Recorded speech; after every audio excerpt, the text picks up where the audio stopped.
Merhaba sevgili izleyenler, TV 2020 ekranlarında Diyalog Medya Grubu Genel Yayın Yönetmeni Sayın Reşat Akar'la birlikte Gündem Özel programında sizlerleyiz. Hemen konuları sizlere kısaca aktarayım. Kıbrıs Rum kesiminde cezaevinde dövülerek öldürülen Tansu Çıdan'ın bugün Güzelyurt'ta toprağa verildi. Fakat Rum polisi henüz bu insanlık dışı olayın nasıl meydana geldiği ile ilgili net bir açıklama yapmadı. Bu konu üzerinde duracağız ilk olarak.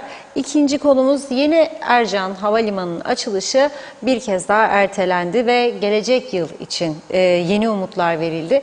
Yeni havalimanının açılışıyla ülkeye gelen yolcu sayısının da artacağı iddia ediliyor. Bu arada Güney Kıbrıs'ın yine bu yılın ilk 8 ayında 2,5 milyonun üzerinde turist ağırlayarak 1 milyar 617 milyon lira gelir elde ettiği açıklandı. Kıbrıs'ın her iki tarafını da ki turizm istatistiklerini ele alacağız.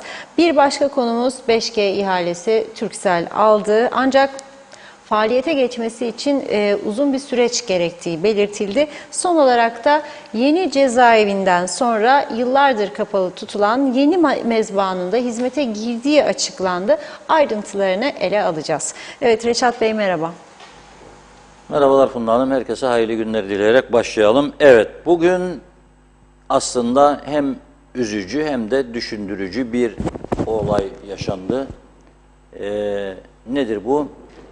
Geçtiğimiz hafta içerisinde Rum Merkezi Cezaevindeki mahkumlardan biri olan 41 yaşındaki Tansu Çıdan'ın öldürülmesi ve daha sonra gerekli tetkiklerden sonra Türk tarafına iadesi ve bugün de Güzelyurt'ta cenaze töreninin gerçekleşmesi.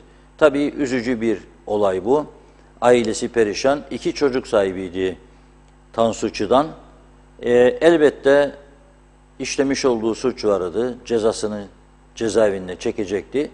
Fakat insanlık dışı bir yöntemle hem dövülerek hem de üzeri çizilerek veya kesilerek öldürülmesi ve Rum Merkezi Cezaevi yetkililerinin 3 gün süren bu vahşeti görmezden duymazdan gelmesi kabul edilebilir bir durum değildir ve aslında bizlere çok ciddi mesajlar vericidir.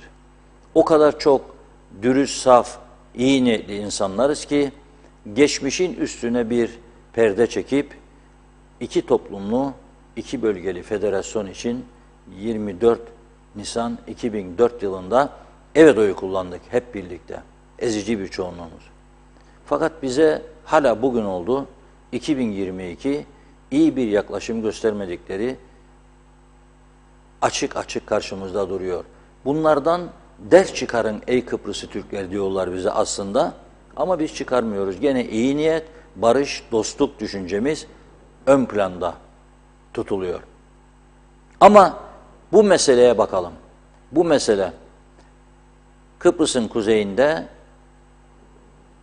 suç işleyip daha sonra güneye kaçıyor. Güneyde de suç işlediği iddiasıyla yargılanıyor ve cezaevine gönderiliyor. Buraya kadar bir şey yok. Ama cezaevinde size emniyet edilmiştir diğer tüm mahkumlar gibi. Siz o diğer tüm mahkumları koruduğunuz gibi bir Kıbrıslı Türk'ü de korumakla mükelleftiniz. Suçu ne olursa olsun, tartışma konuları ne olursa olsun arkadaşlarıyla onu gerekirse tek başına bir hücrede tutarak korumakla mükelleftiniz. Ne oldu? İlk 2 gün Rum basındaki haberlerde üzerinde herhangi bir kesik olmadığı yazıldı, çizildi. Dövülerek öldürüldü dendi. Sonra 8 kişinin tutuklandığı açıklandı. Sonra o 8 kişiden ikisinin Kıbrıslı Türk, birinin Kürt olduğu açıklandı. Geri kalan 5 kişinin kimliği hakkında hiçbir bilgi verilmedi. Hiç. Bugün oldu verilmedi. Belli ki Kıbrıslı Rumlu bunlar. Kendi insanları oldu mu bunu koruyorlar. Bizim tarafta Cumhurbaşkanı'nın bir cılız açıklaması, onun dışında hiçbir şey yok.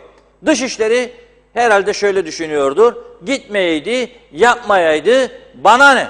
Olamaz böyle bir yaklaşım. Bu insanlık dışı bir yaklaşımdır ve bu olamaz. İşte bu yüzden her konuda Kıbrıs Rumlar dünyayı ikna ediyor, kandırıyorlar ve Kıbrıslı Türkler hep işgalci, barbar, beceriksiz, geri kalmış durumda gösteriliyorlar. Bunun sebebi bizzat kendi yönetimlerimizdir. Sen kendi vatandaşının hakkını sonuna kadar aramak zorundasınız. 2 tane Kıbrıs Rum öldürüldü sınır olaylarında. Yıllar geçti aradan İshak ve Solom'u. Keşke öldürülmeselerdi. Tabii ben Kıbrıs Rum'dur diye öldürülmelerini destekleyecek bir adam değilim. Keşke öldürülmeselerdi. Yanlış oldu. Efendim bayrağı indiriyordu. Başka türlü ceza verebilirdin. Yaralı bir şekilde olabilirdi. Veya başka türlü bir tedbir olabilirdi. Ama öldürme olmasın tabii ki. Kimsenin Allah'ın verdiği canı başkasının alma hakkı yoktur. Ama bu olaylar oldu diye her yıl yüzlerce motosikletli Rum hükümeti bizzat ödüyor kendilerini ve kilise. Bütün aday motosikletlerle dolaşıyorlar. En son durak Letra Palas geliyorlar ve Metehan kapıları ve Lokmacı kapısı bütün dünyaya barbar Türkler diye, işgal diye mesaj veriyorlar. Bizim neler geldi geçti başımızdan. Ben sizi biraz gerilere götürmek istiyorum. Çünkü bizde de toplum olarak geçmişi hatırlama ve hak arama üzerinde konuların ciddiyetle durma gibi bir yaklaşım yok artık. Günübirlik yaşamaya alıştırdılar bizi. İşte bugün evin işi dönüyor mu, çocuklar, okul falan filan, akşama tamam yemek tamam. Başka bir şey yok. Ama neticede zarar gören gene bizim vatandaşlarımızdır. Hadi Cumhurbaşkanımız Mehmet Ali Talat'ın Limassol'daki konferansta coplanmasını unuttuk. Korumasının yüzünde yaralar açtılar. Saldırı oldu. Larnaka'da Rainbow Festivali'nde müzisyen Sırtu'nun bıçaklanmasını günlerce komada yoğun bakımda yapmasını da unuttuk. Elamcıların kanlı saldırısı. Maraş göçmenlerinin Rum Cumhurbaşkanlığı Sarayı'ndaki eylemine destek vermeye giden, onlara destek vermeye giden, KKTC aleyhtarı eyleme destek vermeye giden bir avuç Kıbrıslı Türkiye, onları bize teslim ediniz diye saldıran da elamcılardı. Geçelim bir kenara. İşte ben artık umudu kestim KKTC'den, güneyde çalışacağım. Lefkoşa'nın belediye pazarına giderken ama daha öncesi Lefkoşa'da Çağlayan Parkı'nın yanlarında meşhur bir Yıldızlar Restoran vardı. Meşhur bir Yıldızlar Restoran. Sahibi İzzet Bey, Allah rahmet eylesin, eski temetecilerdendi. Yıldızlar Restoran'ın birkaç çocuğu vardı ama bir tanesi oğlu Mustafa, kilolu, şişman. Rumlar ona Başı Mustafa derlerdi. Başı şişman demekti. Şişko Mustafa.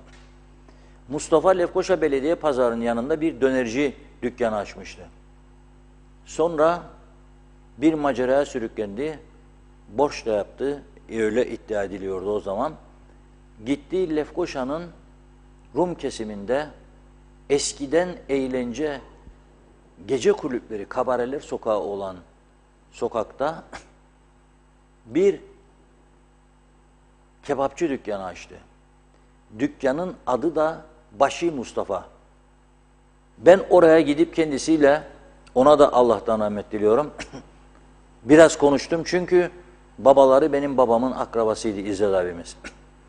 Nasıl işler Mustafa dedim, çok memnunum abi, gayet iyi dedi. Sonra bir gün, bunu iyi dinleyin lütfen, çünkü size benden başka bunu doğru dürüst anlatacak bir adam yoktur. Sahte milliyetçiler çünkü hiç ilgilenmediler.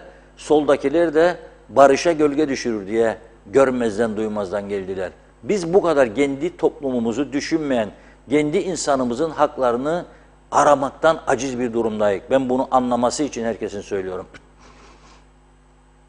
Mustafa bir bayanla kaçmıştı oraya. Yanında bir bayan vardı. Eşi veyahut da arkadaşı neyse. İş yaptıkları dükkanın üst kısmında, sende bölümünde yatıp uyuyor kalkıyorlardı. Mustafa işlerinden memnun olduğunu söylüyordu. Ama adı Mustafa'ydı, Türk'üdü. Ve orada olmaması lazımdı. Bir sabah Mustafa'yı ölü buldular dükkanda. Bayan nerededir o gün bugün bilmiyorum. Hiç kimse bilmiyor. O ölmedi. Nasıl oldu? Efendimmiş gaz tüpü açık kalmış da kaçırıyormuş. Mustafa o gazdan dolayı ölmüş. Peki bayan yanındaki aynı yerde yatıyorlar, kalkıyorlar. Yok. Mustafa öldükten sonra hiçbir kimse bizim taraftan bu işin üstüne düşmedi. Ben ne düşündüklerini tahmin edebilirim, siz de edersiniz. Gitmeyeydi, yapmayaydı, bana ne falan filan. Gitti, açtı, çalıştı, güvendi ama bu felaket başına geldiyse sen kendi insanının, vatandaşının hakkını sonsuza dek aramalıydın. Kim aradı? Hiç kimse. Şimdi Tansu Çı'dan diyebilirsiniz o suçu işledi, bu suçu. O ayrı bir meseledir. Ama sen burada Kıbrıs Türk Merkezi Cezaevinde öldürdün mü bir Kıbrıs Rum'u? Çok Rum girdi çıktı o cezaevine. Sen en son casusluk suçlamasıyla tutuklanan Rum'u baskılar sonucunda kısa sürede serbest bıraktın. İnsanca davrandın. Yargının diğer Türklere uyguladığı cezaları uygulamadın sen ona. İnsan farklı bir muamele yaptın. Sırf arada gerilim olmasın diye. Ama her gün Rum basını canlı tuttu onun tutuklanmasını. Rum yönetimi her gün bu konuyu canlı tuttu. Birleşmiş Milletler Avrupa Birliği nezdinde devamlı girişimler yaptı. Sen bir iki satır Cumhurbaşkanı açıklaması dışında hiçbir şey yapmadın. Bugün oldu. Ve bugün aileyle konuşuyor. Arkadaşlarımızı gönderdik cenaze törenine. Aile diyor ki bir mensubu üzerinde diyor kesikler vardı. Hani Rum polisi dedi bize kesik yok. Hani kesici alet yoktu. Hani döverekti. Bu bir. İki, gene Rum basın diyor ki bir hücreden bir hücreye götürüldüğü görüldü kamera kayıtlarından. Yani 3 gün siz bunu bir hücreden bir hücreye taşındığını görmediniz orada Rum gardiyanlar. Kimi kandırırsınız? Bu bir insanlık suçudur. Aile zaten yapacak bunu. Aile bunu yapacak. Bu konuyu çok hızlı bir şekilde Güney Kıbrıs'ta bir dava açıp mahkemeye götürmelerini bekliyorum. Zaten aile yapacak bunu. Aile bunu yapacak. Oradan çok önemli bir ceza alacağını sanmıyorum Rum yönetiminin veya cezaevi müdürlüğünün. Sonra onu alacaklar. KKTC devleti de boynunun borcudur. Gerekirse bir tane en lüzumsuz temsilciliği kapayacak. Onun parasını avukat tutacak. Avrupa İnsan Hakları Mahkemesi'nde bu insanların hakkını arayacak. 2 tane yetim çocuğun geleceğini garanti altına alacak. Çatır çatır tazminatlarını ödeteceksiniz bunun. Ve ibret olacak bu. Ha bu kadar vurdum duymaz davranırsanız yarın olası bir çözümden sonra yandım Allah'tır hepimiz için. Bütün Kıbrıs Türk'ü için yandım Allah'tır. Bize söyleyecekleri işte şimdiki uygulamadır. Ne yapalım be Mustafa? 48 yıl be, 50 yıl be, evi be, öldürüldü kardeşi be, bilmem ne. Bizim de öldürüldü. Bunları konuşacaksınız, anlatacaksınız arkadaşlar. Avrupa Birliği'ne gidip yok bir parti gidecek diyecek, federasyon o biri diyecek, iki eşit egemen devlet. Benim vergilerimden uçak bileti keseceksin, en lüks otellerde ağırlayacaksın, harcırah vereceksin ama sıfır etki. Eksi etki daha doğrusu, sıfır da demeyeceğim. Eksi etki. Bunlar delidir derler. Biri öyle, biri böyle, ne istediklerini bilmezler. Böyle bir devlet politikası yürütülmez. Kapatın bütün temsilcilikleri sizi buysa politikanız. Olamaz böyle bir şey. Bu kadar kendi toplumuna karşı sorumsuz, ciddiyetsiz, umursuz bir yönetim şekli olamaz dünyada ya. Nasıl olduk böyle biz? Nasıl olduk böyle biz? Bizim cezaevine gelen Rum mahkumlara, girenlere biz böyle mi davrandık? Bunu mu yaptık biz onlara? O zaman niye bunları, iki tarafın farkını anlatamıyorsunuz siz? Kimdir sizi engelleyen? Kimdir sizi engelleyen? Engelleyen yok. Sizin vicdanınız tamam değildir, ben söyleyeyim. Sizin vicdanınız tamam değil, sorumluluk duygularınız tamam değil. Görev anlayışınız yetersizdir. Görevinizin ne sorumluluklar getirdiğini bilmez durumdasınız. Maalesef. Çok üzücü bir durum. Ben bir vatandaş olarak diyorum, yani güneye geçtiğinde bir Kıbrıslı Türk başına bir felaket geldiğinde hiç beklemesin Kıbrıs Türk tarafından biri hakkını arayacak diye. Bak söylüyorum. Hiç beklemeyiniz ha. Her türlü riski alarak gidip gelecek ama eğer Allah korusun bir şey olursa bilecek ki bu tarafta bizim hakkımızı koruyacak, savunacak bir mekanizma yoktur. Sıfır yönetim anlayışı. Tamamen çıkarcılık üzerine kurulmuş, günü geçirme metoduyla yürütülen bir düzen var burada. Bu düzen böyle gittiği sürece hiçbir ülke, bakın tekrar ediyorum, hiçbir ülke, hiçbir dünya ülkesi, hiçbir uluslararası örgüt bizim yanımızda olmaz. Çünkü önce biz ne istediğimizi ortaya koyamıyoruz. Nasıl bir toplum olduğumuzu, ne tür sorunlarla karşılaştığımızı ve bunun karşılığında nelerin yapılması gerektiğini anlatamıyoruz. Anlatamıyoruz. Çok yazık ya. Yani bu bir en son örnek olduğu için bunu size duyuyorum. Ve onun için Başı'yı getirdim. Başı'dan başka örnekler de var. Gene Lefkoşa'nın Letra İstit üzeri, bizim uzun yol dediğimiz, çok iyi tanıdığım yakın bir arkadaşımızın kızı ve damadı. Önce arka sokaklarda Ermeni dükkanları var, o uzun yolun arka sokakları, bir arka sokağı eski Ermeni bezirgan sokaklarıdır. Oraları ben gezdim, kapılar açıldıktan sonra gittim, Ermenilerle de röportaj yaptım, konuştum. Dükkan kiraları ucuzdur. Önce orada bir dükkan açtılar. O dükkan güzel iş de yapmaya başladı. Hediyelik eşya satıyorlardı. Sonra kapıdan girip çıkanlara bir tarafa çekip dur kos, dur kos. İp gibi kesildi müşteriler. Bu defa dediler ki ana yolda 5-6 metre kare büyüklüğünde küçücük bir yer kirada döner yapacaklarmış. Bana söylediğinde arkadaş bunu sakın dedim yapmasınlar. Niçin dedim. 2 gün bile yaşatmazlar kendilerini. Ama aldığı aletleri yapmasınlar dedim. İlk gün açtılar. Gayet güzel de satış. Kapattılar dükkanı, gittiler.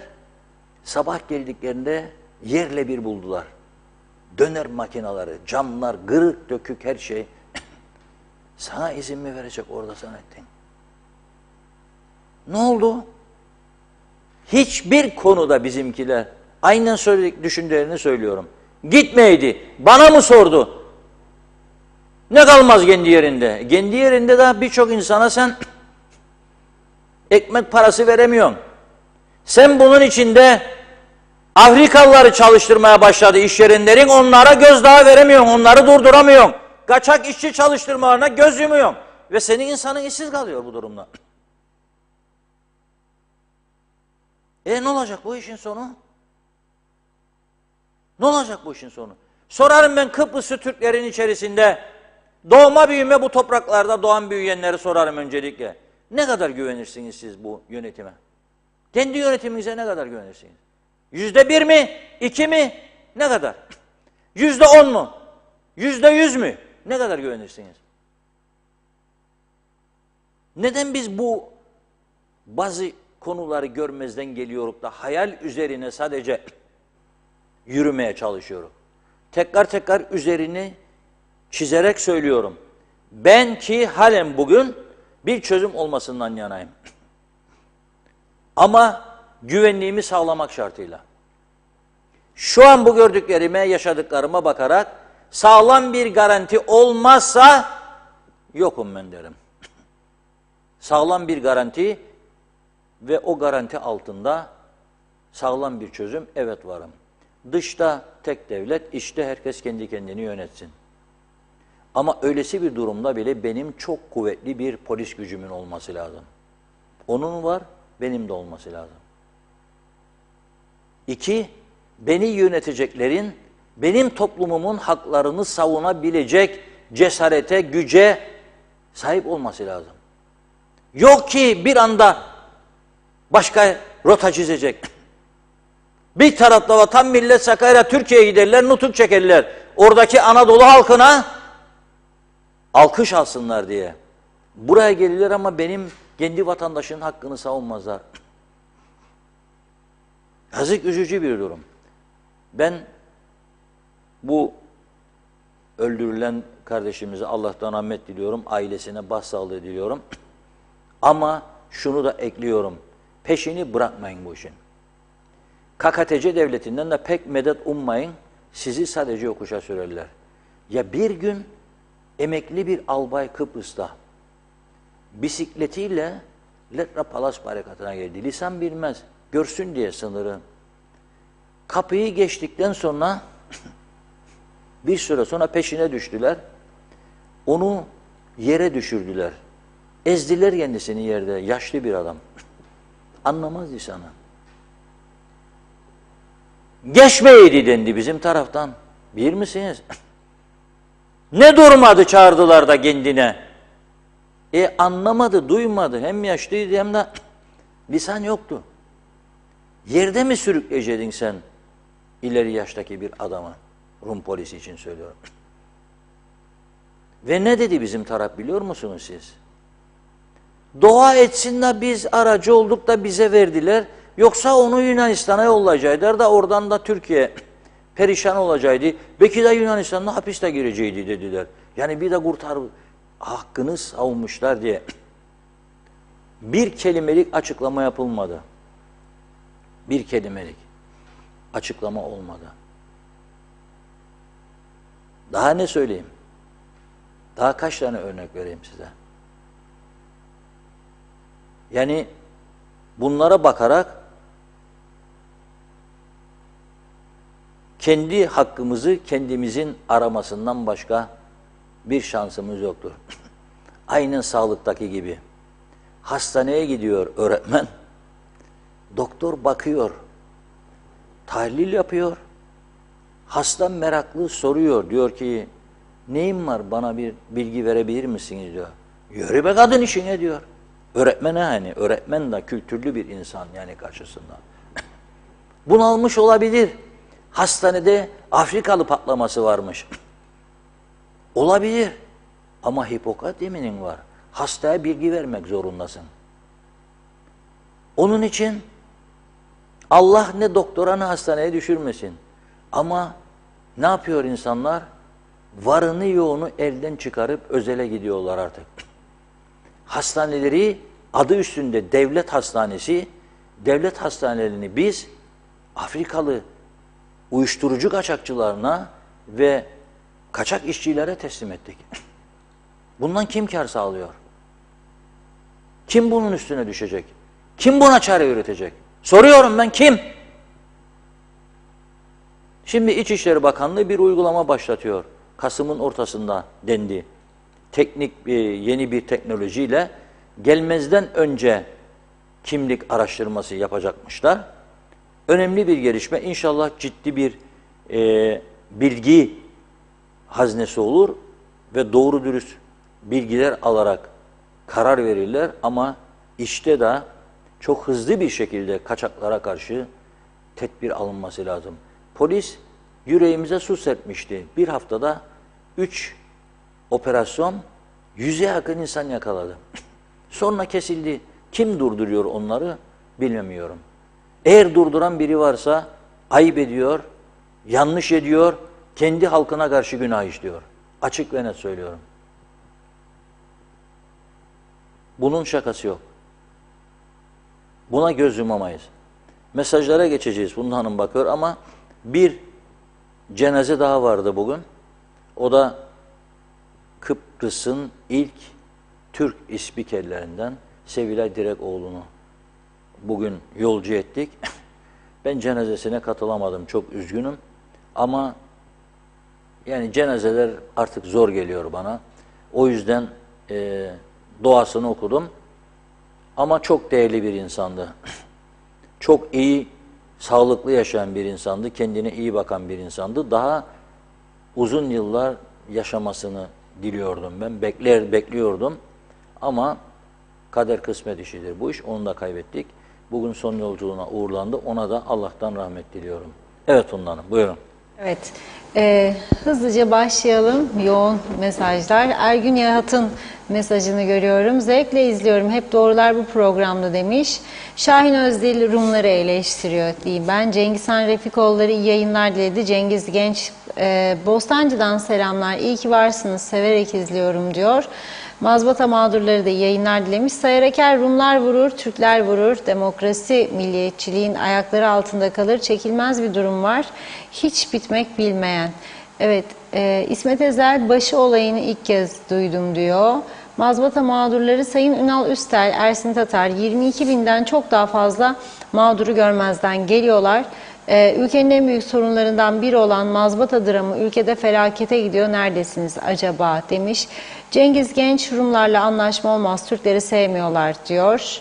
İsmet Ezel KKTC otopsi yapmadı mı diye bir soru yöneltti. Erol Topçu da hayırlı yayınlar. Ahmet Ulubay, güneyde öldürülen Kıbrıslı Türk için UBP ve CTP 3 maymunları oynuyor. Yazık. Mehmet İnancı selam. Güney 8 ayda turizmden 1 milyar 617 milyon euro kar etmiş. Bizimkiler hala havalimanı açacak. Havayolu şirketi kuracak. 30 yıl sonra belki Kuzey adam olur diyor. Ahmet Halil iyi yayınlar diledi. Zekiye Paşa çok üzüldüm Reşat Bey. Hem Mustafa'nın hikayesini hem de bu gencimizin ölümünü ağlayarak izledim sizi demiş. Mehmet Uluçaylı kolay gelsin dedi İzzet Kahraman'da. Mehmet İnancı yarım asır sonra bir çözüm olabilir. Belki diyor. Benim şahsen inanasım gelmiyor. Çağatay Donner. Evet bakın bu halk o kadar kara cahildir. Ne olursa olsun her zaman oyunu UBP'ye ya da CTP'ye verecek. Partizanlık yedi bitirdi kendilerini. Evet. Şahin Özdil çözemedim, alamadım paramı kime sorayım diyor. İzzet Kahraman, şimdi güvenliğimiz var mı demiş. Çözeceğim inşallah İzzet Bey. Kaç sene oluyor diyor. EOKA ve Rumlar ne olaylar oldu? EOKA ve Rumlar yapmış olsaydı ne olurdu? Hiç tahmin etmek bile istemiyorum diyor.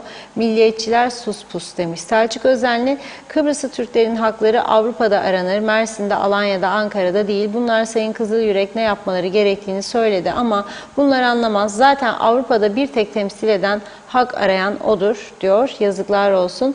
Mehmet İnancı, Hipokrat yemini geçerli mi bizim cennet adamızda Reşat Bey demiş. Evet, Ergün Yahat hayırlı yayınlar. Hep doğrular bu programda diyor. Alper Ali Güllü, gerçek ve her zaman doğru bir kanal. İzlemeye devam, kolay gelsin demiş o da. Ve Alper Ali Güllü diyor ki Rum'a asla güven duyulmaz Reşat Bey. Bir anlaşma olması hayaldir yazdı. Sayar Eker, bu kafayla ne karpuz oluruz ne de kavun. Hem Rumlar hem biz mi demek acaba?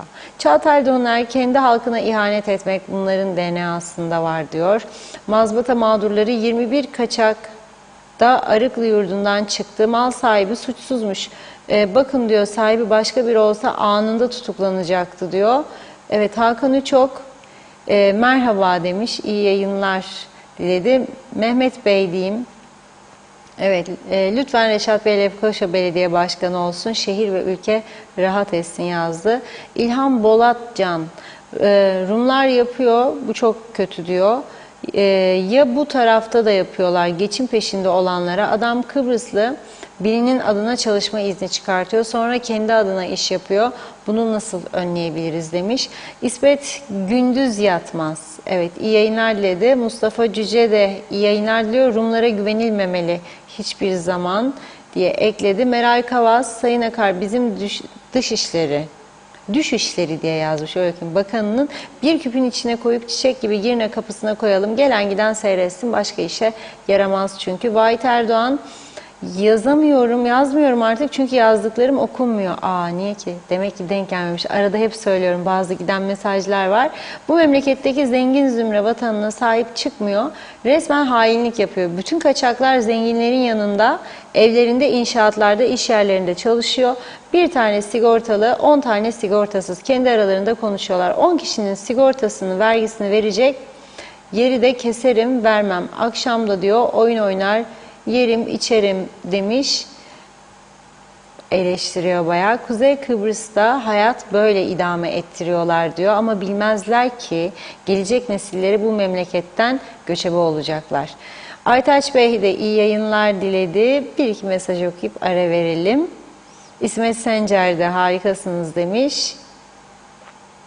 İzzet Kahraman, merhum Denktaş demedi mi sıkın dişinizi 40 yıl sonra tanınacak KKTC demedi mi diyor. Peki neden şikayet ediyor UBP zihniyeti demiş. Hüseyin Koltan hoş geldiniz ekranlarımıza. Saygılarımla iyi ki varsınız, ağzınıza yüreğinize sağlık dedi. Ve Kemal Osman Ceyhanlı da diyor ki Reşat Bey o kadar olayı dile getiriyor. Bir tanesini ele alıp düzeltmiyorlar diyor. Evet, devam edeceğiz. Şimdi ara verelim. Buyurun Reşat Bey. Evet, güzel mesajlar için çok teşekkür ediyoruz. Tabii iki toplum arasındaki ilişkilerin gelişmesinden rahatsızlık duymuyoruz. Gelişmesi de lazım. Aynı adayı paylaşıyoruz. Bize geçişler çok arttı. Daha da artması için yeni kapıların açılmasını hep destekledik, destekliyoruz. Bu konuda ciddi önlemler alınmalı. Ama bu yaşatılan acıların bize bir hesabının sorulması lazım. Bu yaşatılan acıların üzerine gidilmesi lazım.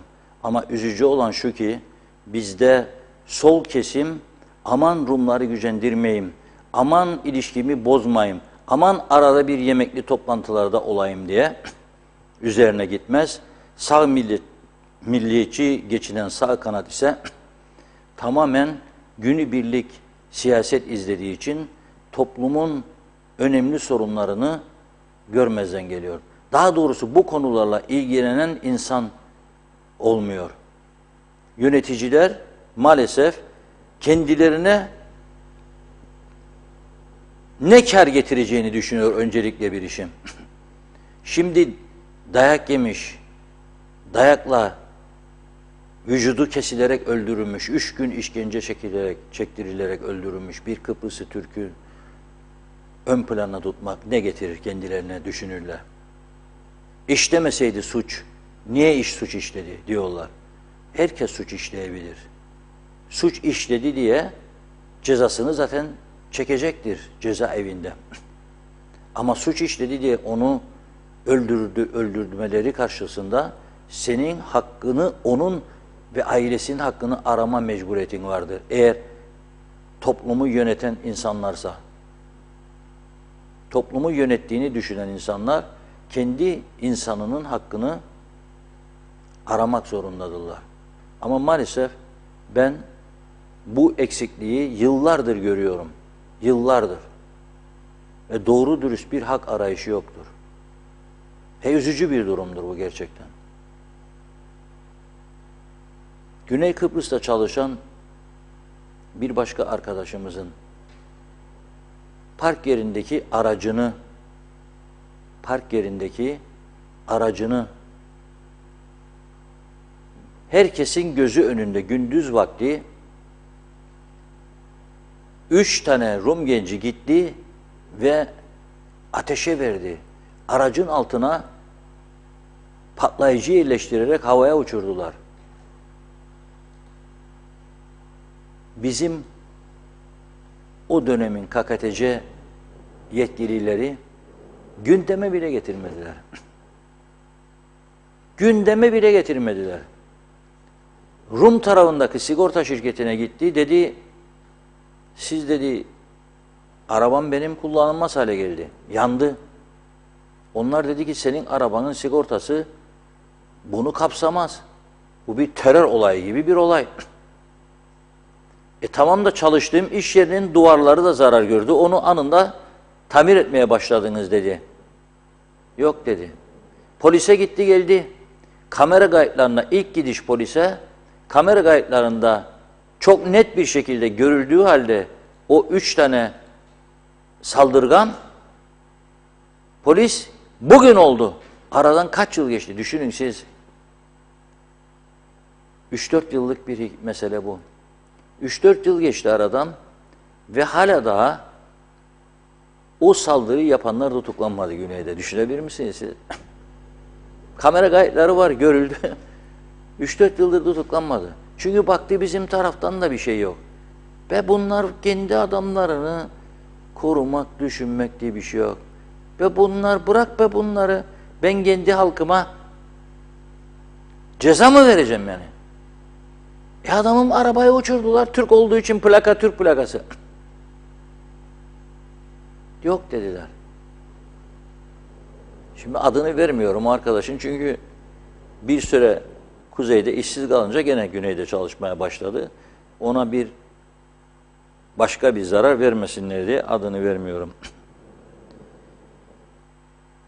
Dün bir açılış vardı cezaevi. Şimdi sosyal medyaya bakıyorum. Merkezi cezaevi 2 yıl önce bitti. Şimdiki fiyatlarla 350 milyon Türk lirasına mal oldu. Fakat açılış oldu dün. Sosyal medyada baktım vatandaşlar ikiye bölündü. Bir bölüm diyor ki övünecek, gurur duyacak başka bir şey bulmadınız, cezaevini büyüttünüz. Ama öte taraftan da bir gerçek var. Bu kadar insan sokuyorsanız bu ülkeye cezaevi yetersiz kalacak. Yetersiz kalınca mecburen büyüteceksiniz. 2 sene açılmadı. Şimdi bugün oradaki mahkumların aileleri aramış. Bizden rica ediyorlar seslerini, düşüncelerini, beklentilerini aktaralım. Ben de aktarıyorum buradan. Aileleriyle görüştürülemiyorlarmış. Telefon görüşmeleri de olmuyormuş yeni cezaevinde. Bu konuyu düzelteceklerini umuyorum. Yani İçişleri Bakanı genç, dinamik, yeni alışık olmadığımız girişimler yapıyor. Ben ümit ediyorum ki bu konuyu düzeltecek. Düzeltmesini de bekliyoruz. Yani bu bir haktır. Ailelerin merak ediyorlar. Yeni cezaevine gönderildiler mahkumlar. Onlarla irtibat kurmaları belirli saatlerde, belirli zaman dilimi içerisinde doğaldı. Şimdi tabii bu cezaevi açılmalıydı.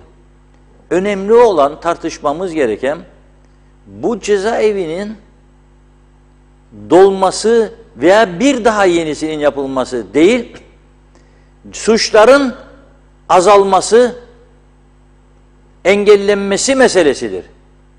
Suçların azalıp engellenebilmesi için de bu ülkeye sadece iyi insanların girmesine izin vermektir. Şimdi soru şu, diyebilirler ki ben adamın yüzüne bakarak iyi mi kötü mü olduğunu nereden bileceğim? Adamın yüzüne bakmaya gerek yok. Sana burada o ülkelerde büyükelçilik yapmış Türkiye'nin büyük elçisi sana defalarca uyarı yapıyor, bilgi veriyor. Diyor ki 2 yıl ben Nijerya'da büyükelçilik yaptım. Neler var diyor, anlatıyor. Bir girerlerse buraya sizi devirirler çıkmazlara diyor. 5-10 sene içerisinde nüfusumuzu 2'ye katlarlar diyor. Şu anda bu tehlike gözle görülür haldedir. Peki ne olacak bu iş? Esas mesele budur. Esas mesele budur. Ve o büyükelçimizin anlattığı bir olay vardı. Zamanı geldi, günü geldi, sizinle paylaşmak istiyorum. Şimdi birçoğumuzun e-mail adreslerine zaman zaman mesajlar geliyor. İşte ben diyor Nijerya'dan bilmem ne şirketiyim, ortaklık kurmak isterim veyahut da %0.5 faizle verebilecek 10 milyon dolarım var falan. Nasıl işbirliği yapabiliriz? Türkiye'den bir fabrika sahibi de o gelen maillere güvenerek yazışıyor. 2 milyon dolar alacak diye gidiyor Nijerya'ya. Bunu havaalanında karşılıyorlar. Diyorlar ki merak etme, senin kredin bizzat Nijerya Merkez Bankası tarafından verilecek. Garanti, biz seni yarın Merkez Bankası Başkanı'yla da görüştüreceğiz. Adam diyor, bu iş diyor garanti. Ertesi günü gidiyorlar Merkez Bankası, yazıyor üzerine Central Bank of Nigeria. Giriyorlar içeriye, çıkıyorlar Merkez Bankası'nın prezident yazar kapıda. odasına giriyorlar ve masada başkan oturuyor. Ama gerçekte başkan değil. Konuşuyorlar, anlaşıyorlar, sonra iniyorlar aşağıya. Bunu oteline götürüyorlar. Yolda diyorlar ki bak biz açtık kapıyı, anlaştırdık da bunu yapabilmek için Merkez Bankası Başkanı ve bazı çevresine paralar verdik. Bize öncelikle bir 20.000 dolar vereceksin. Adam diyor cephende öyle nakit para, kredi karttan çek ver. Adam tamam diyor. Yarın gelin diyor. Ben konuşacağım bankamla, yatırsınlar parayı, çekip vereceğim size. Ama bu arada telefonunu unutmuş oluyor Merkez Bankası'nda, başkanın odada. Geri onları yollattıktan sonra çağırıyor bir taksi, aklına geliyor cep telefonu, gidiyor. Merkez Bankası'nın girişinde kapıdaki güvenlik sorumlusu. Diyor bana nereye geldin? Diyor başkana geldim, başkanın odada telefonumu unuttum diyor. Az önce beraberdik diyorum. Anlamadım diyor. Kiminle? Merkez Bankası Başkanı. Burası Merkez Bankası. Evet Merkez Bankası. Başkanın odasındaydım az önce diyor. Telefonumu orada unuttum. Diyorlar kendisine başkan Nijerya'da değil ki. Başkan bir haftadır yurt dışındadır. Sen nasıl görüştün başkanla? Ve başlıyor kahkaha atmaya. Görüştüğü kişi başkan değil ama o içeriden de o tezgahı ayarlıyorlar. Sen bununla dans edebilir misin? Ey Mahmutlar, Ayşeler, Fatmalar, Mehmet Aliler, Dervişler, Ahmetler, Hasanlar, Hüseyinler. Baş edebilir misin? Sizde öyle bir zeka var mıdır ya? Ya hangimizde var böyle bir zeka? Edemezsiniz. Nitekim bugün bu Diyalog Gazetesi de çok yaramaz. Durmaz, dinlenmez. Bu tür haberlerine uğraşır, bulur, çıkarır, okuyucuların takdirine sunar. Bakın ama adama siz ne yapmış? Muhammed olarak diyor, Ercan'dan girdi, Dimitrov adıyla güneye geçti, Jimenez adıyla bir daha geri gelmeye çalıştığında kuzeye, o zaman bizim muhaciret uyandı ve bunu tutukladı. Adam bir ayın içinde 3 tane isim kullandı. Muhammed oldu, Dimitrov, sonra da oldu Jimenez. Ya adamlar bu şekildedir. Sende o IQ var mıdır bununla mücadele edesin? Ve polisi onun için kuvvetlendirsinler derim. Ben bazen ne kuvvetlendirecekler? Polis devleti mi olacak? EBB yetişemiyor bunlara. O kadar çok olay var ki hangi birine yetişecek? Hırsızlıkları saymıyorum diz boyu. Yahu torun babaannesinin altınlarını çalıp satmaya gider artık bu ülkede ya. Torun babaannesinin altınlarını çalıp gider. Hangi bir yere yetişecek bu kadar az sayıdaki polis? Evet polis devleti olma yolundayız. Çünkü suç cenneti oldu burası. Bunları durdurmazsak turizmde hiçbir ilerleme sağlayamayız. Açık ve nettir bu. Turizmde ilerleme olmazsa da Kuzey Kıbrıs ekonomisi tumba gitmeye mahkumdur. Çünkü senin başka kaynağın yok, petrolün yok, hiçbir şeyin yok, altın rezervlerin yok, ihracatın yok denecek kadar az. İthalata dayalı bir ekonomin var. 5-10 tane tüccarın eline teslim edilmiş bir toplum, mahkum edilmiş.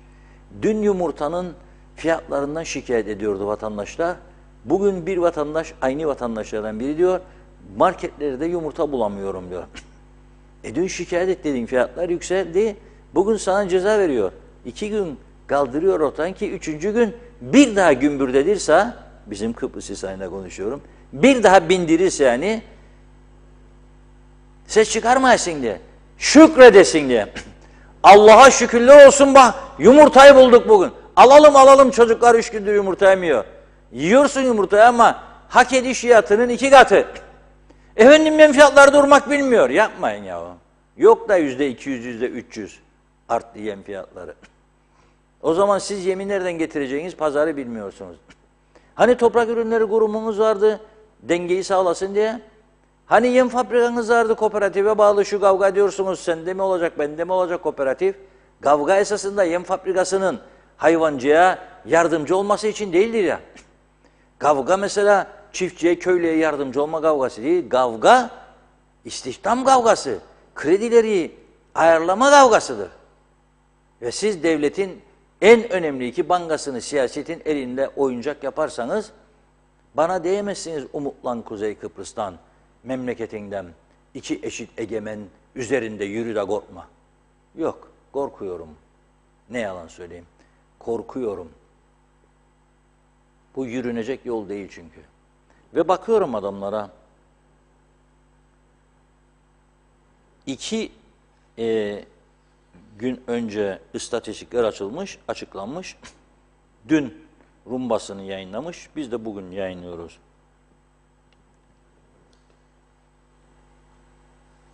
Bu yılın ilk 8 ayında Güney Kıbrıs'ı ziyaret eden turist sayısı 2.500.000'in üzerine çıkmış 8 ayda. Rus pazarını kaybettikleri halde AB üyesi oldukları için Rusya'ya izolasyon uygulamak zorunda kaldıkları için 1,5 milyon Rus turist bekliyorlardı bu yıl, kaybettiler. Buna rağmen ne yaptılar? Değişik pazarlara daldılar. Kıbrıs'a gelen Finlandiyalı turist sayısını, Alman turist sayısını, Polonyalı sayısını artırdılar kat kat. Ama gene neticede ilk sırada İngilizler. İngilizler ilk sırada, sonra Almanlar, Yunanlılar, Polonyalılar gidiyor. Elde ettikleri gelir ise 8 ayda 1 milyar 617 milyon. KKTC'nin 2022 yılı bütçesinin 2 katını sadece turizmden ve ilk 8 ayda 12 ay olduğunda bu KKTC'nin 3 yıllık bütçesini sadece turizmden elde etmiş olacaklar. O kadar önemlidir turizm. Bizim tarafta ise turist olarak vermiyor İstatistikler Turizm Bakanlığı'nın. Arkadaşlar dedim araştırın, yolcu olarak veriyor. Diyor ki 981 bin kişi geldi Kuzey Kıbrıs'a 8 ayda. Ama otellerde konaklayan diyor 749 bin. Gelir yok. İstatistiklerde biz bulamadık. Biliniyorsa lütfen Turizm Bakanlığı göndersin bize yarınki programda onu da açıklayayım. Biliniyorsa diyorum. Ben merak ediyorum bir vatandaş olarak. Ama bu arada tabii Rum tarafı neden çok turist çekmeye başladı? Çok sayıda havayolu şirketiyle çalışmaya başladı. Wizz Air. Dedi seni Cyprus Airways görevi vereceğim sana. Kıbrıs Hava Yolları kapattılardı, battı diye o da bizim KTH'ye gibi. Wizz Air'a konaklama imkanı sağladılar Larnaka'da. Ve Wizz Air başladı patır patır gidip gelmeye. Gece buraya gelip konaklayacağı için uçak Avrupa'da çok bağlı konaklama ücretleri. Yerli havayolu statüsüne koydular. Gelirken de dolu gelmeye başladı. 17 euroya Bulgaristan'dan, Romanya'dan, Polonya'dan, Macaristan'dan yolcu taşıyorlar Kıbrıs'a. Ve o zaman da tabii turizm canlanıyor. Bize bir şirket teklif etti Türkiye'den 30'dan fazla uçağı olan, filosu olan bir şirket. Dünyanın ilk 5 büyük turizm şirketi ama sahibi Türk. Rusya'dan Türkiye'ye bu sene 2 milyon turist götürmüş ilk 8 ayda. Diyor ki ben gelirim Kıbrıs'a ama yerel şirket statüsünden. Çünkü onu almazsam diyor siz bana uygun saatlerde uçuş izni vermeyeceksiniz. Çünkü yerelin önceliği var. Bana diyeceksiniz gece arası 1'de 2'de sana uçuş. Ben o saat yolcu bulamam, getiremem. Tabii efendim diyorlar. Ülkenin Ulaştırma Bakanı, Turizm Bakanı tabii diyorlar. Bizim adam diyor %25'le bedavadan size kuracağım özel şirketin ki kurdu 3 uçak ayırdı Kıbrıs için. Bizim bakanlar kurulunda demişler ki biz ne kazanacak bu işten? Yani biz dediğim KKTC. Turist gelecek, fiyatlar düşecek, rekabet oluşacak. Yok ya bu beklesin. Yahu sana ben bu hakkı verdim, bakan yaptım seni vatandaş olarak. Milletvekili seçtim ama beni yok edesin diye yapmadım. Bunda bile ulaşamadınız. Aynı parti, aynı ustalar, aynı kurulda. Adam dedi, ne dedi?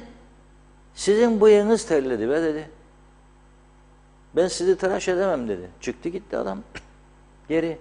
Biz burada devam edelim kavgaya. Elektrik meselesinde olduğu gibi. Yok efendim, altından gelirsemiş denizin, her şeyle Türkiye'ye bağlı olmakmış. O zaman da bizim Kıbrıslılığımız gidecekmiş. Kendi bilmem ne peşkeş çektirmezmiş, yıkarmış, yakarmış. Yıkıldı zaten. Borcun içinde yüzüyor. Bak ne diyor bugün? Yarını da ödediğiniz elektrik paralarını ödemediniz diyor. Keseceğim diyor. Keseceğim diyor. Başladı şimdi hanelere tecavüz etsin. Sayaç bulamıyor. Bulamadığı için de gider. Ha sen ödemedin 6 aya çünkü çalıştırman sıfır tüketim. Beni ilgilendirmez sen Avustralya'da yaşarsan Londra'da. Bana ne? Gelip senin sayacı sökeceğim. Elektrik kapıları da açıkta kalacak. Ölürsen öl be, gidersen hadi. Bana ne? Ya bu başka ülkelerde bunlar ömür boyu hapislik gerektiren hareketlerdir. Var mı kılığını oynadan? Soruyorum, var mı kılığını oynadan? 3 gündür konuşuyorum bu konuyu, yok. 3 gündür konuşuyorum, yok. Hiçbir açıklama yok. Ha siz devam edin. Elektrik kurumla yerel seçim var. Bakın 16'sında yasaklar başlayacak ha. Alın bir 100 daha oraya. Alın bir 100 daha. Kooperatifin yönetiminde aldığınız Türk Banka Vakıflar Banka'da oraya da alın bir 200 300 400. Tamamdır. Zafer değil mi önemli olan?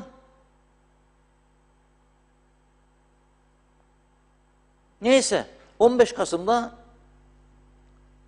açılacaktı Ercan Havaalanı, yeni terminal binası falan filan. Bir erteleme daha olmuş bugün.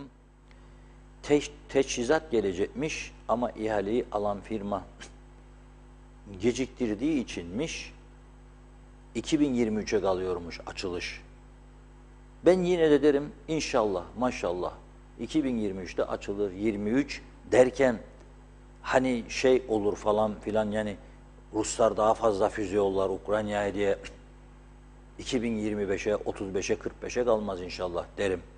Çünkü bu arada kayıyor zaten Larnaka Bafa uçuşlar. Ha buysa yani arzulanan, onu da bilemem tabii. Larnaka ve Bafa uçuşlar büyük ölçüde kayıyor. Ercan'ı kim kullanıyor? Mecbur olanlar. Şimdi Afrika, Nijeryalı Larnaka'ya gelse zaten sokmayacak kendini. Bana gelecek. Suriyeli kaçak göçmenler, mülteciler, onlar da bana gelecek. Benden de o yani Avrupa'ya kaçmak isteyecekler. Durum vahim. Bilemem. İnşallah. Diyor ki Ulaştırma Bakanı Erhan Arıklı 10 milyon yolcu kapasitesine sahip olacak diyor Ercan Havaalanı. Da hangi uçaklar getirecek bu 10 milyonu? THY, Pegasus, başka uçak yok. Hangi uçakları getirecek? Uçak yok. Hadi bakalım. Bekliyorum. Rusya'dan 15 Kasım'da ilk uçağın konmasını bekliyorum. Hatırlarsanız Azerbaycan'dan da geldiydi bir uçak, özel bir şirket Bakü'den. Ne heyecanları vardı o günlerde. Mehter marşları çalmalanlar başladı. Bitti bu iş, tanındık. Uçaklar gelip gidecek Bakü'den. İkinciyi gelmedi ama uçak. İkinciyi gelmedi. İyi de gelmedi ha. Çok eski, her tarafı dökülen bir uçak geldiydi. Cesaret meselesi, binesin içine, uçasın. Ben iyi ki de gelmedi derim. Ayda diyor, Arıklı'ya hesaplar tutarsa, yani 10 milyon üstüne yapıldı herhalde bu hesaplar. 25-30 milyon civarında devletin bir geliri olacak diyor. Hadi inşallah ya, ben çok umutlandım. İnşallah bu şekilde olur bu iş. Ve ayda 25-30 milyon kazanırız. Ama uçak bulmak lazım. Uçak olmazsa bu iş olmayacak. Müjde alıyoruz bugünlerde. 2 yıldan beri bitmiş cezaevi açılmıyordu, açıldı. Ercan Havaalanı için müjde aldık. 2023 ama bir şey değil. 10 milyon yolcu taşıyacaklar. Üçüncü müjde 4G, o da belli değil daha. 4G ve 5G ihalesini Turkcell kazanmış. 19 milyon 192 bin 308 Amerikan doları vermiş Turkcell. Telsim Vodafone çekilmişti biliyorsunuz ve tam sayfa gazete ilanları vererek çekiliş gerekçelerini açıklamıştı. Şimdi onun üstünde durmaya gerek yok. Turkcell bu ihaleyi kazandı. 19 milyon 192 bin 308 Amerikan doları. Fakat bu 4G veya 5G'ye geçiş için 10 aylık bir süreye daha ihtiyaç varmış ve 10 ay sonra da adanın tümünü kapsamayacakmış. %60'ını kapsayacakmış kuzeyi. Rumlar ne zaman geçti 5G'ye? Hem de o koronalı günlerde geçti. 2 yıl oldu. Zehir zemberek gibidir internetleri. Biz de dövünüyoruz. Açılmaz mı bu Facebook? Ve bizim kör olsun bu Hatice bugün ne iş yaptı? Nasıl gitti? Onu merak ederim. Göreceğim düğünü vardı. Göremez açılmaz Facebook. İnternetleri çalışmaz çoğu zaman. 3G diye bir olay yutturdular bize kaç senedir. Doldur babam doldur kepçeyle götürür bu GSM şirketleri. Onlar oldu padişah. Bizimkileri de yaptılar vezir. Onlar doldurdu keseleri gitti. Biz de burada ağlıyoruz. Aman ya açılmaz internet. Paraları çekiyorsun benden her ay. Paraları çekiyorsun her ay. Her 18 yaşın üstü herkeste 2 tane telefon var. Bazılarında 3 var. Masaya sıralar 3'ünü birden. O önemlidir. Yani 3 telefon olduğuna göre masada çok büyük işler yapıyoruz. Mesela İskele'deki villayı kim aldı? 2 numaralı villa. Ha İsrailli mi aldı? Peki bilmem şeydekini, Karmi'dekini onu şeye verin ya siz o İran'dan gelene verin. O birini Ruslara ayırdık. Olmaz. 3 telefonla farklı işler yapıyoruz. Sarı, kırmızı, lacivert telefonlarda. Ondan sonra da bakıyorum listede, vergi listesinde 30 bin lira bile vermemiş. Bir yılda 3 tane telefon koyan arkadaşlar. 850 bin liraya villa satanlar. Görüyorum ve üzülüyorum. Üzülüyorum. Vatandaşın yediği yemeğin vergisini kaldırmıyorsun sen. Onunla devleti ayakta tuturum diyorsun. Ama bir taraftan bana 250 bin liralık araba süren, Sterling'den bahseden adamlar 30 bin lira vergi senede. TL olarak söylüyorum. Ama görmüyorlar bunları.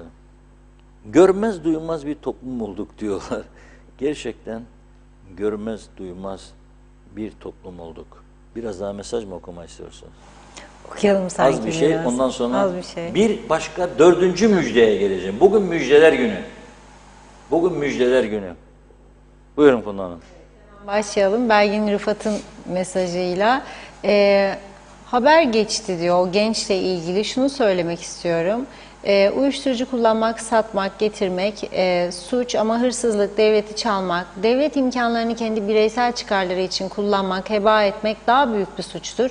Neden bu gencin öldürülmesinde bu kadar susuyorlar? Gerek hükümet edenler, gerekse muhalefet edenlerden hiç kimse yoktu cenazede ve bu yaslı ailenin yanında unutmayın o genç de bir anne babanın çocuğu ve suçlu olarak ya da bağımlı olarak doğmadı diyor.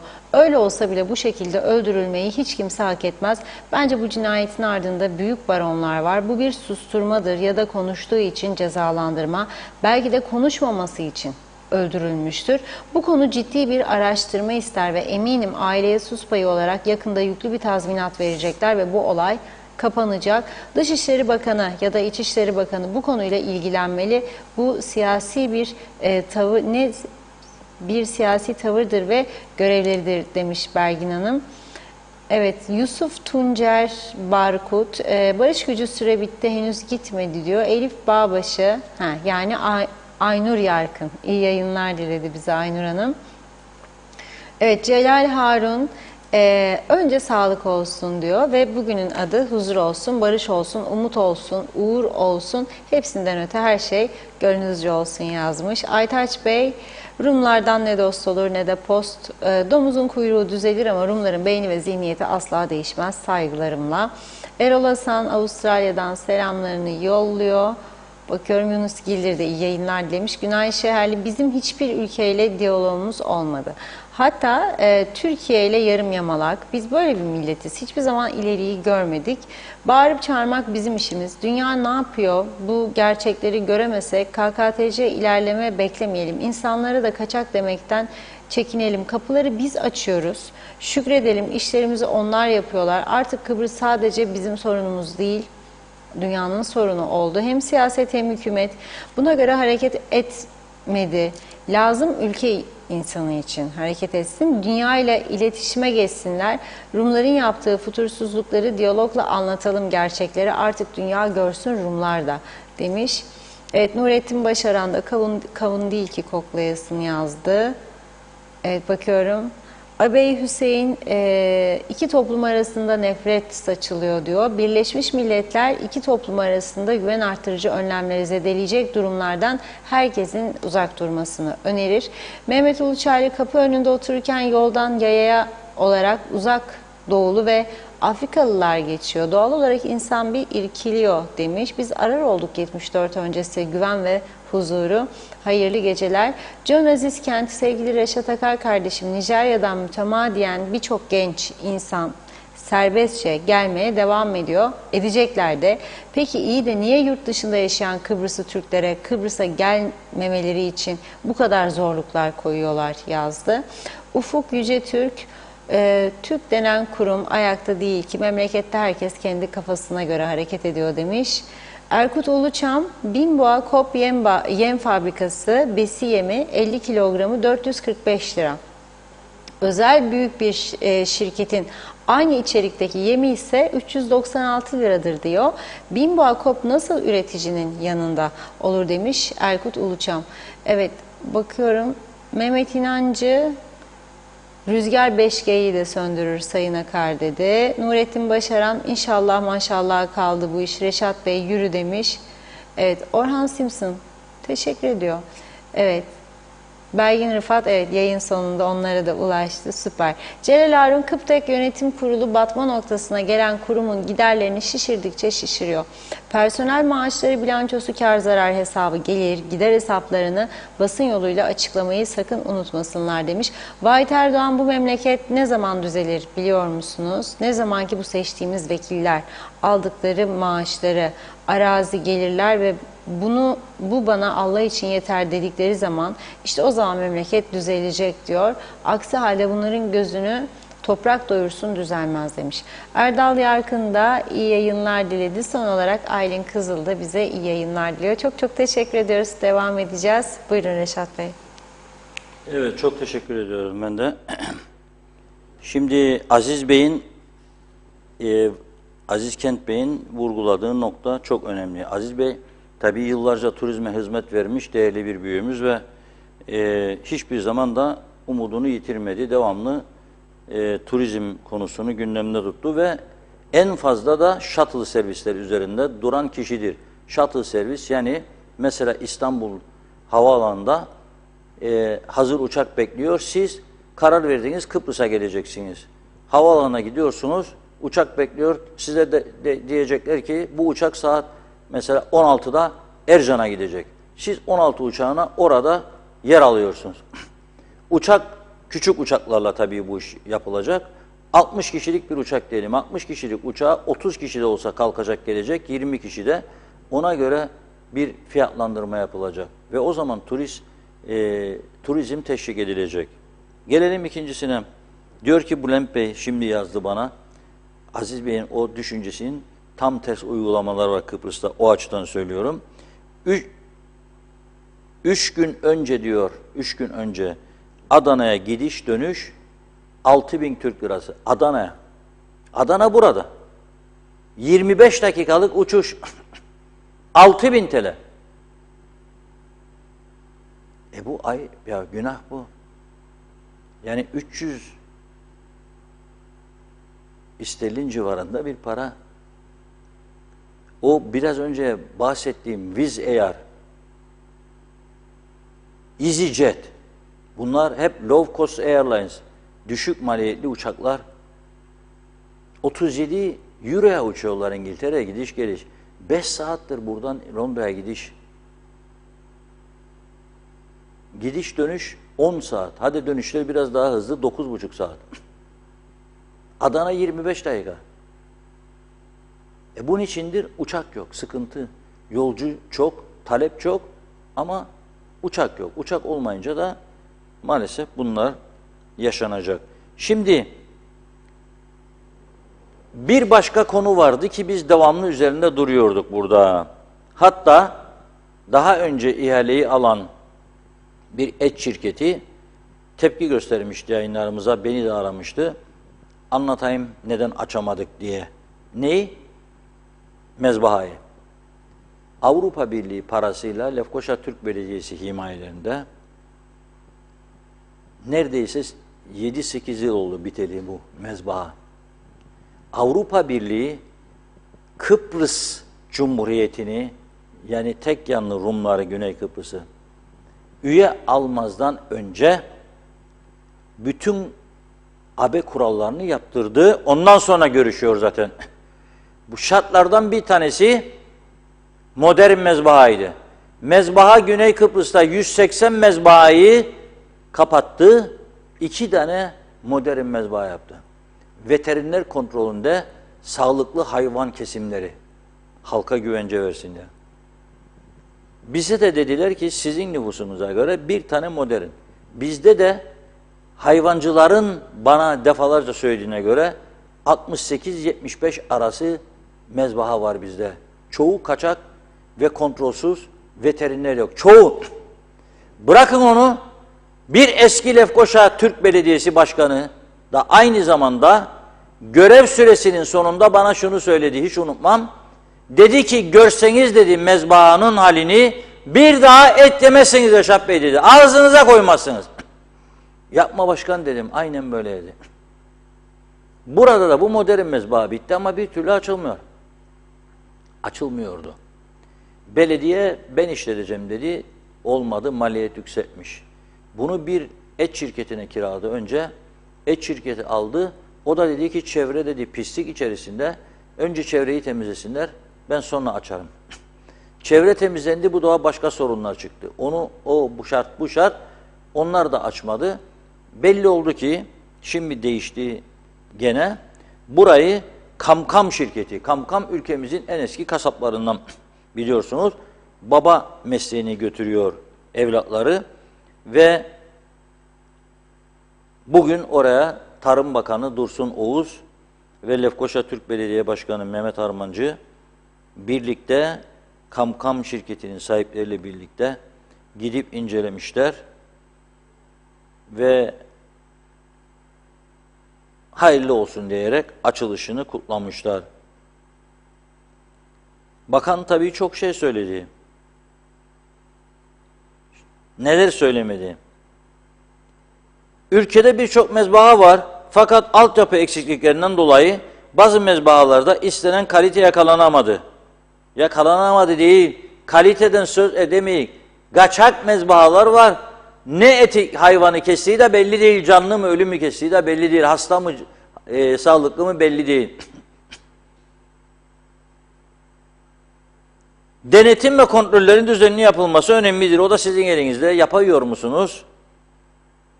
Mezbahalar hayvan kayıt sistemi açısından da çok önem arz ediyor diyor. İnşallah. Kayıt dışı hayvan kesiminin engellenmesi açısından mezbahaların veteriner kontrolünde hayvan kesilmesinin en önemli unsur olduğunu söylemiş. Mezbahanın hizmete geçmesinden dolayı işletme sahiplerine tebrik etmiş. Evet, mezbahalarda veteriner olması lazım. Bir avuçluk Kuzey Kıbrıs'ta 68 tane 70 tane çoğu kaçak mezbaha olmaz. 2, anlaşacaksınız, kilitleyeceksiniz, hayvan kesimlerini bir merkeze taşıyacaksınız. Veteriner kontrolü olacak, siz de devamlı denetleyeceksiniz. Eğer kontrol dışına çıkarsa da mühürleyeceksiniz. Yapabilir misiniz bunu? İnşallah, maşallah diyorum. Yapabilirlerse ne mutlu onlara. Zor bir iş değil. Halkın sağlığını düşünüyorlarsa bunu yapmak zorundadırlar. Bu ülkede bu kadar çok hastalık patlaması kendiliğinden değildir. Hemen selam verdiğiniz herkes bir hastalıktan söz etmeye başladı. Kimisinin kalp çarpıntısı, kimisinin mide şişkinliği, kimisinin geçmeyen baş ağrısı, kimisinin ayaklarında ağrı, Ayağa kalkamayacak durumdayım diyor. Kimisinin eller tutmaz.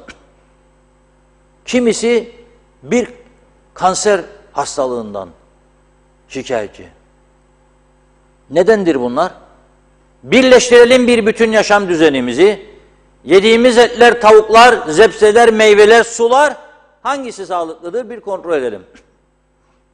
Ben o yüzden Avrupa diyorum. Avrupa diyorum. Çünkü mecburdur. O kalitede. Bak ne yaptı Rumlara? %50 dediği inek sütü, %50 keçi sütü olacak. Hellim. Olmazsa dedi sana Avrupa ihracatı durdururum. Bizim kaçtır? Kaçtır bizim?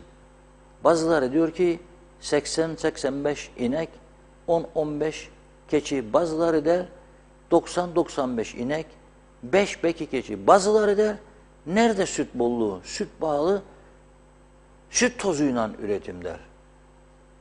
Bu karmaşıklık içerisinde benim canım bir sandviç çekti. Gidiyorum sandviççi Ahmet Efendi'ye. Postanenin karşısında hatta Mehmet Efendi'ye ya da kaptanın yerine. Yap bir sandviç diyelim bakalım derim. Salamcık, bolibifcik der. Yok, bolibif yemem. Salam, şarküteri aram iyiydi. Ne? Hellimcik, peynircik. Yaptı. Yediğim hellim nedir acaba? Biliyor muyum? Yok. Hellim üreticilerini suçlama için söylemiyorum.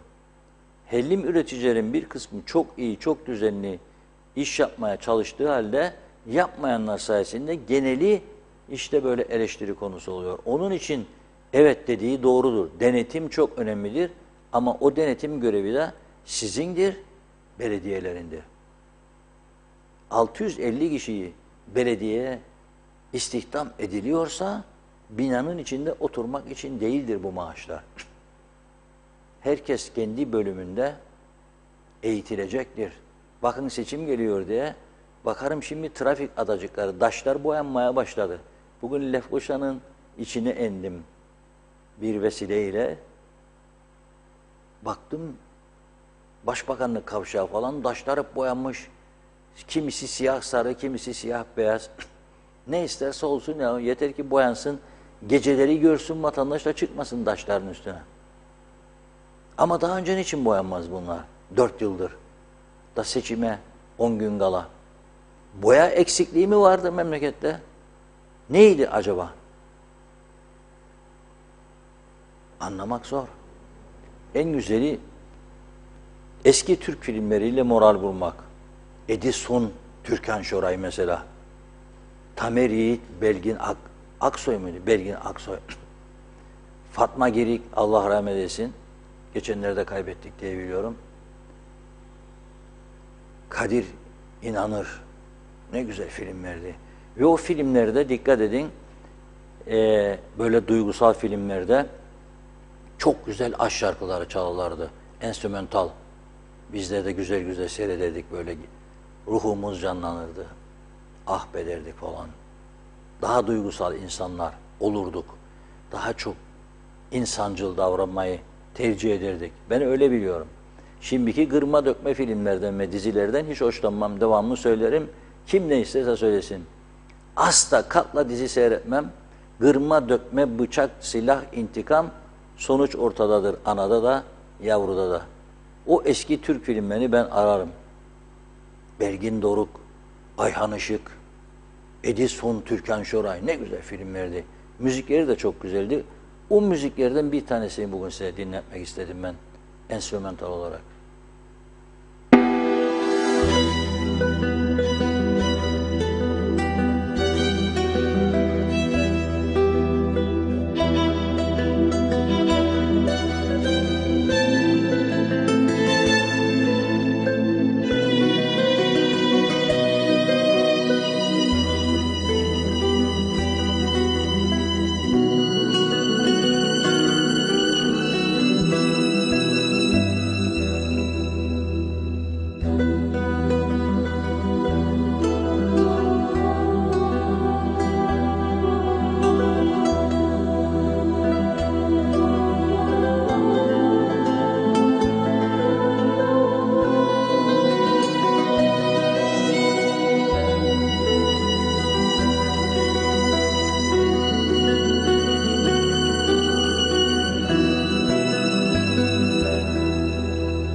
Umarım beğendiğiniz Romans Anonimo.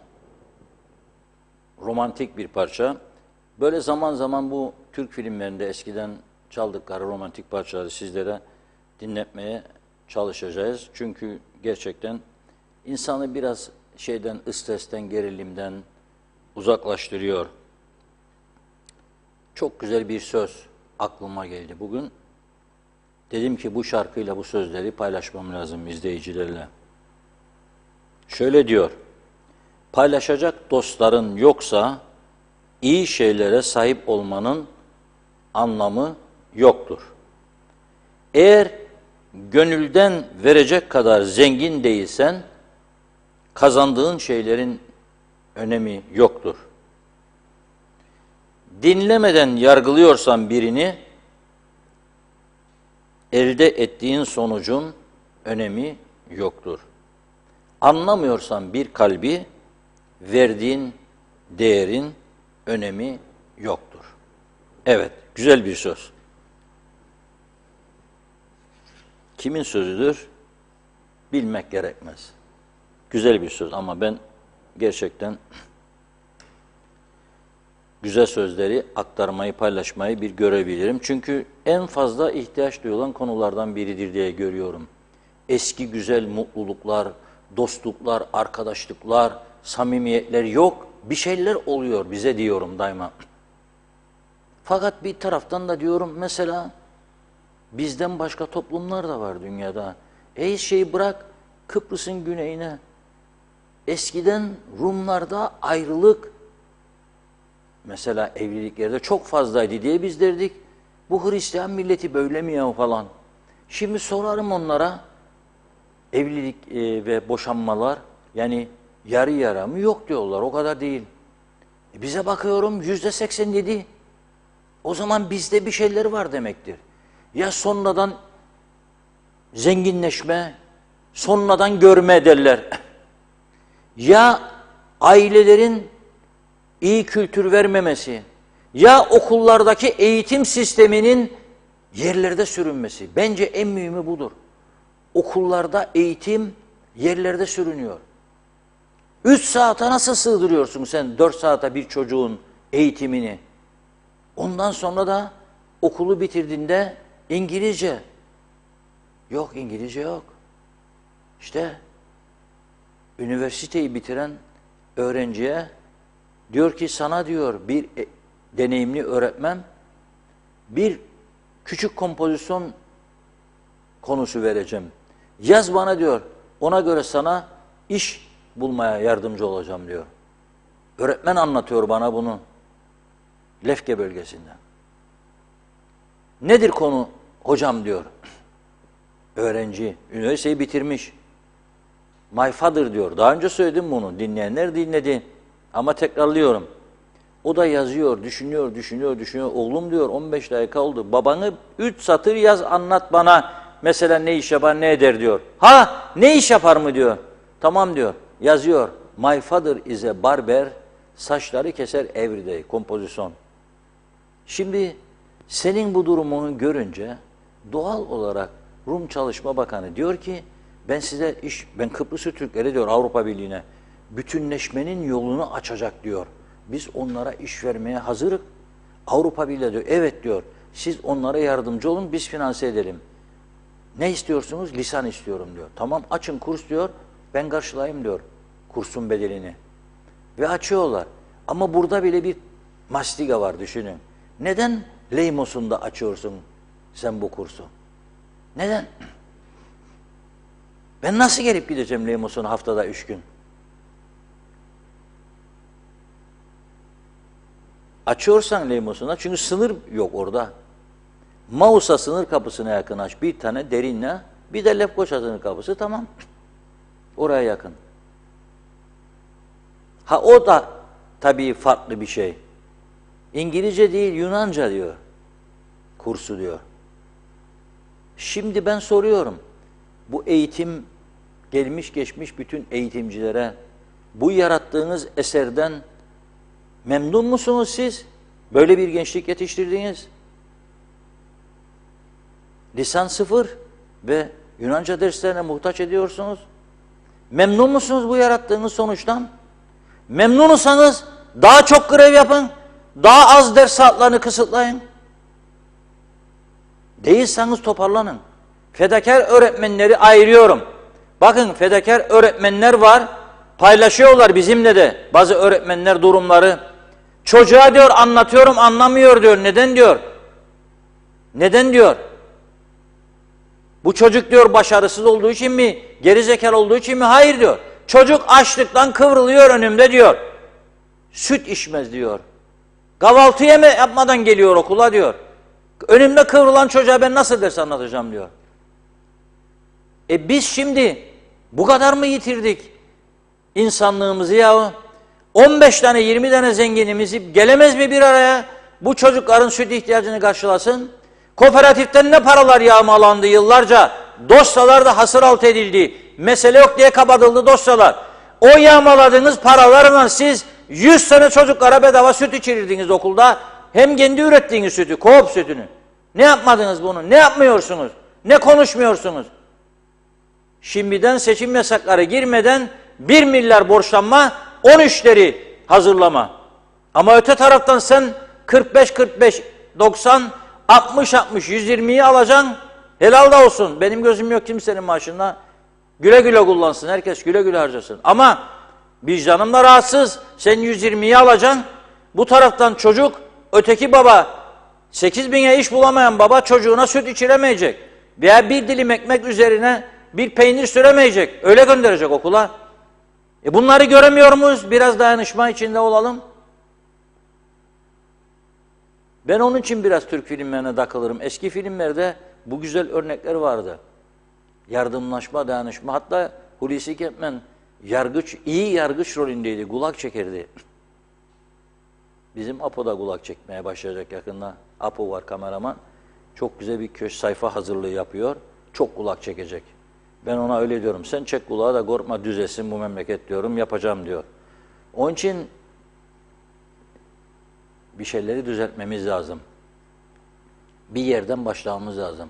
Siyasetten umudun kesildiği dönemlerde önemli insanlar umut verici roller üstlenir. Biz konuşuruz, söyleriz, uyarırız. Sizler organize olursunuz, desteklersiniz. Bir şeyler olur bu ülkede. 5G'yi verirken ben olsaydım hükümette ve 4G'yi bağladım değil mi ihaleyi? Kaç paraya bağlamış? 19 milyon 192 bin 308 ABD dolar. Bu 308'leri de anlayamam. Hep böyle yani taktiksel rakamlar konur. İngilizlerde bu çok geçerlidir. Kaç paradır bu gömlek? 9.99 diyor. 10 de bana be. Bir penny ne yapacağım neden? Şimdi bizde de çok moda oldu Kıbrıs'ta. 19.99'dan başlayan fiyatlarla gömlekler. Apartman dairesi anons ederler. 150.49'dan başlayan. Ne yapacaksın 49 penny anlamadım ben. Ya da 99 penny. 149'muş daha ucuz gelirmiş 150'ye nazaran. Bu bir satış taktiğiymiş. Peki öyle olsun. Ben olsam ne yapardım? Bu rakama bağladınız değil mi? Zaten öteki rakibi yok ettiniz. Neyse bu taktik bilmiyorum. Bağladıktan sonra derim, bir şeyi unuttuk biz ya. Nedir? Vallahi ben sizden 50 okula yemekhane isterim. Proje. Okulların bu 50 okulun, bunda 400 öğrenci var. 400 öğrenciyi yemek yiyeceği şekilde. Bunda 150 öğrenci var. 150 öğrencinin yemek yiyeceği şekilde. Yapacaksınız bunu. Vallahi da billahi da yok. Testiler fazlasıyla dolmuştur. Beyan edilen vergilerde bile rakamların ne olduğunu görüyoruz. Bankalar var. Bankalar çok müthiş. Korkunç kar ediyor bankalar. Millet fakirleşirken bankalar ve GSM şirketleri devleşiyor. Burada dikkatli durmak lazım.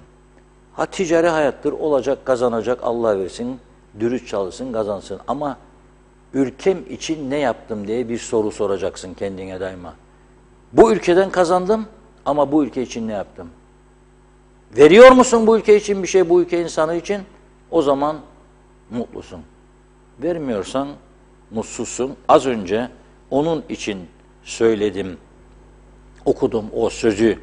Paylaşacak dostların yoksa iyi şeylere sahip olmanın anlamı yoktur. İstediğin kadar zengin ol, hiç kimseyle paylaşmazsan o zenginlik senindir, o fakirlik de benimdir. Ama gurur da benimdir. Sen ne kadar mutlu olacaksın paylaşmadıkça? Yani paylaşım son derece önemlidir.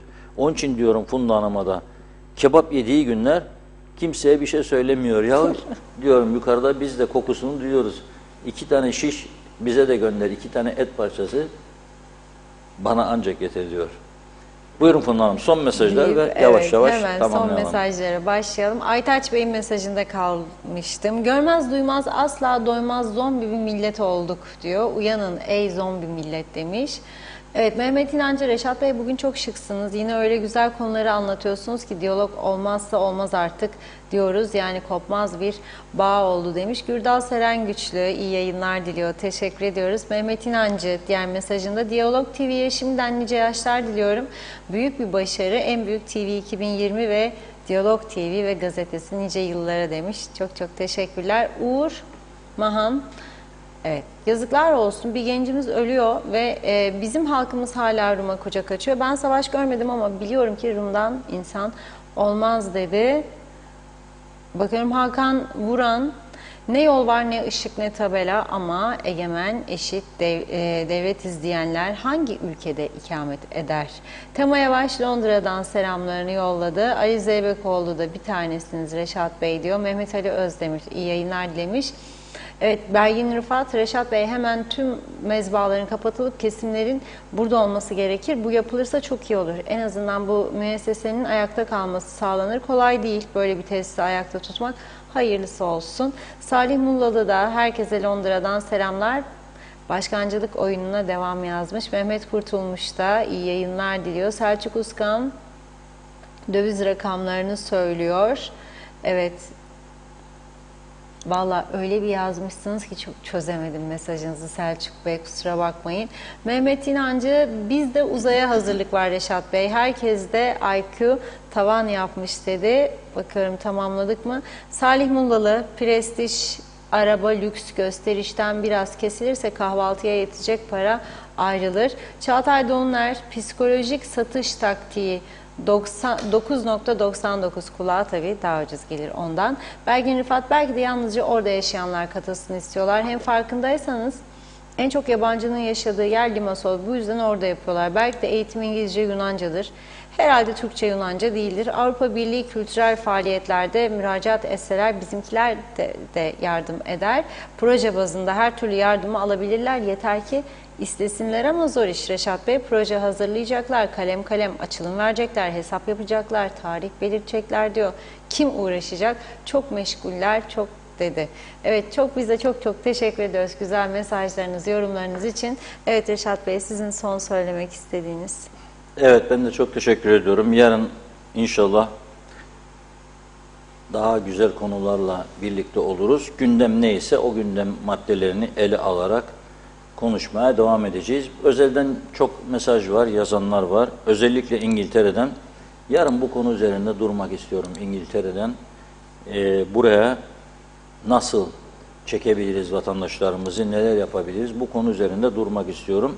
Ama bir izleyicimiz diyor ki %5'ini dinleseler diyor söylediklerinizin bu ülke cennet olur. Yani biz burada tabii fikir satmaya çalışmıyoruz onlara. Yalnız aklımıza gelen doğru olduğuna inandığımız konuları araştırma yaparak tartışmaya çalışıyoruz. Mesela turizm konusu dün Rum basınında vardı. Biz bu konuyu tek yanını vermek istemedik. Acaba bizde nedir durum diye. Bizimkini de araştırdık. İkisini birlikte sunduk. Çünkü okuyucu neyi düşünüyor? Okuyucu diyor ki tamam güneyde böyle de bizde nasıl acaba? Ben okuyucuya bizde nasıl acaba sorusunu sordurmamam lazım. O sormadan aha bizde de budur demem lazım. Bunun için de araştırma yapmak lazım. Kaynaklara ulaşmak lazım. Bir de şu var. Bazı konuları gündeme getirdiğinizde şüpheyle bakmaya başlarlar. Seçim var, bana zarar versin diye. Bu demek ki kime destek için yapıyor bunu? Bizde öyle bir anlayış yok. Ben bunu defalarca söyledim. ne amacımız birilerine doğrudan zarar vermektir ne de birilerine yara sağlamaktır. Ya yanlış varsa yanlışların düzeltilmesi içindir. Daha güzel işlerin olması içindir önerilerimiz. Kaynak da vardır. Gerçekten belediyelerde kaynak yok diye bir durum yok. Birçok yere çok para harcıyorlar, kaynak yaratabilirler. Onlara onun için devamlı yardımcı olmamız lazım, öneri sunmamız lazım, teşvik etmemiz lazım. Bunları yapmaya devam edeceğiz ve yarın yeniden birlikte olacağız inşallah. Şimdilik hoşça kalınız. Çok teşekkür ediyoruz. Evet sevgili izleyenler, programımızı burada noktalıyoruz. Yeniden görüşünceye dek hoşça kalın.